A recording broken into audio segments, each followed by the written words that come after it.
Assalamu alaikum. Ramadan Dua Challenge, day 6, Dua number 6, inshallah.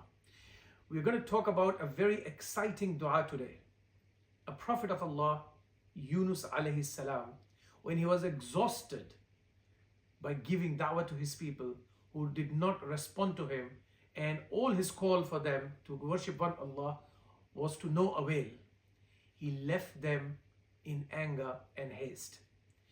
But for a prophet to leave his people, there must be a command from Allah. So he left before the command of Allah came. So Allah subhanahu wa ta'ala wanted to reprimand him.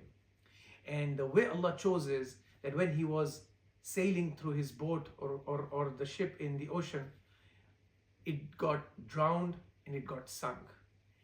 And he was swallowed by a giant whale. Now subhanallah, imagine being swallowed by a whale in the darkness of the ocean, all the way in the depth, no way out. You can talk about in our time, somebody be out of the heat of the belly of the whale, he could be dying. Out of the chemicals that are there, he could be drowning in the water there.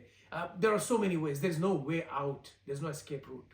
And in those days of darkness, in that moment of helplessness, Yunus alayhi salam calls Allah subhanahu wa ta'ala and makes this dua.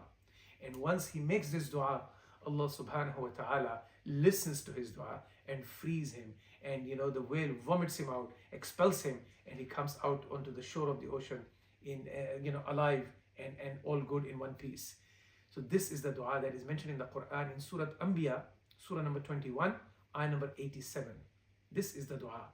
La ilaha illa anta subhanaka inni kuntu minad dhalimin. A small 5 to 8 letter dua, and the dua means La ilaha illa anta.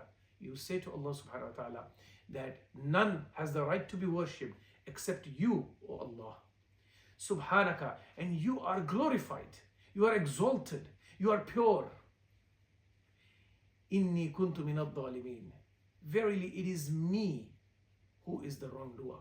So you beseech yourself in front of Allah subhanahu wa ta'ala. You acknowledge, you concede that you are the one who made the mistake, and because of that mistake you are being punished or you are being reprimanded, and you call upon Allah by his attribute that he is subhan, and you say to Allah subhanahu wa ta'ala that there is no one else other than him who should be worshipped. So this is the dua, my dear brothers and sisters. Even in our lives, when we are stuck, we don't have to be in the belly of the whale, but if you're driving your vehicle, your car, and you run out of fuel, you're stuck. When you are, in your workplace, you are stuck. You don't know how to resolve this particular problem in your life. You are stuck. When there is no way out, this dua is your way out. La ilaha illa anta subhanaka inni kuntu minad dhalimin.